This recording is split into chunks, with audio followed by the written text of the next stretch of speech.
ರಾಮಾಯಣ ಕತೆ ಒಂದೇ ಇರ್ಬೋದು, ಆದರೆ ಆ ಕತೆನ ಸ್ಕ್ರೀನ್ ಮೇಲೆ ತರಕ್ಕೆ ತುಂಬ ಜನ ಪ್ರಯತ್ನ ಪಟ್ಟಿದ್ದಾರೆ. ಆ ಪ್ರಯತ್ನ ಮಾಡಿರೋರಲ್ಲಿ ಓಂ ರಾವತ್ ಅವರು ಒಬ್ಬರು. ಆ ಔಟ್ಪುಟ್ ಹೇಗಿತ್ತು ಅಂತ ನಾವೆಲ್ಲ ನೋಡಿದ್ದೀವಿ. ಆದರೆ ಈಗ ನಮಿತ್ ಅವರು ಪ್ರಯತ್ನ ಪಟ್ಟಿದ್ದಾರೆ, ಟ್ರೈಲರು ಕೂಡ ರಿಲೀಸ್ ಮಾಡಿದ್ದಾರೆ. ಬನ್ನಿ ಆ ಟ್ರೈಲರ್ ಹೇಗಿದೆ ಅಂತ ಮಾತಾಡೋಣ.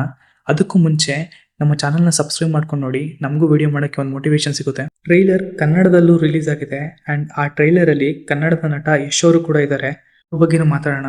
ರಾಮಾಯಣ ಅಂತ ಮೂವಿ ಮಾಡಿದಾಗ ಆ ಮೂವಿಲಿ ವರ್ಕ್ ಮಾಡೋ ಪ್ರತಿಯೊಬ್ಬ ಕ್ರೂ ಕೂಡ ಬೇರೆ ಜನರಿಗೆ ಯಾವ ಥರ ಕ್ಯಾರೆಕ್ಟರ್ನ ಬರೀತಾರೋ ಅಥವಾ ಯಾವ ಥರ ಫ್ರೇಮ್ನ ಡಿಸೈನ್ ಮಾಡ್ತಾರೋ ಈ ಸಿನಿಮಾಗೂ ಅದೇ ಥರ ಮಾಡೋಕ್ಕಾಗಲ್ಲ. ಯಾಕೆಂದರೆ ರಾಮಾಯಣ ಕಥೆಯಲ್ಲಿ ಒಂದು ಡಿವೈನ್ ಅಂತ ಇದೆ, ಅದನ್ನ right from the first scene to last frame carry ಮಾಡಬೇಕಾಗುತ್ತೆ. ಆ ಥರ ಔಟ್ಪುಟ್ ಸಿಗಬೇಕು ಅಂದರೆ ಬರೀ ಒಬ್ಬ ಡೈರೆಕ್ಟರಿಂದ ಮಾತ್ರ ಸಾಧ್ಯ ಆಗಲ್ಲ.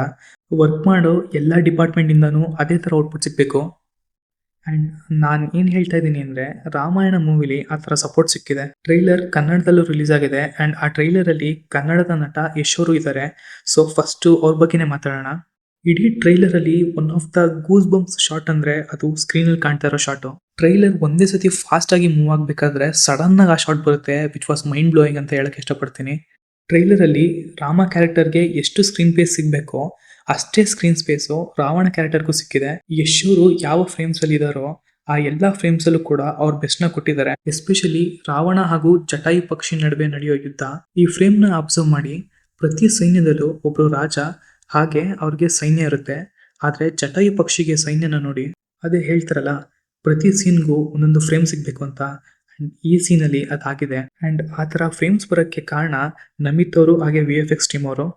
ಆದರೆ ಇಡೀ ಟ್ರೈಲರ್ನಲ್ಲಿ VFXನ ಕೆಲ ಸೀನ್ಸ್ನ ಬಿಟ್ಟರೆ ಇಷ್ಟ ಆಗದಿರೋದು ಅಂದರೆ ಯಶ್ ಅವರು ಕೆಲ ಸೀನ್ಸಲ್ಲಿ ಇದ್ದಂಥ ಕೆಲವು ಮೇಕಪ್ ಸ್ಟೈಲಿಂಗು, ಹಾಕಿರೋ ವಿಗ್ಗು ಹಾಗೆಯೇ ಬಿಯರ್ಡು ಆರ್ಟಿಫಿಷಿಯಲ್ ಅಂತ ಕಾಣಿಸ್ತಿದೆ.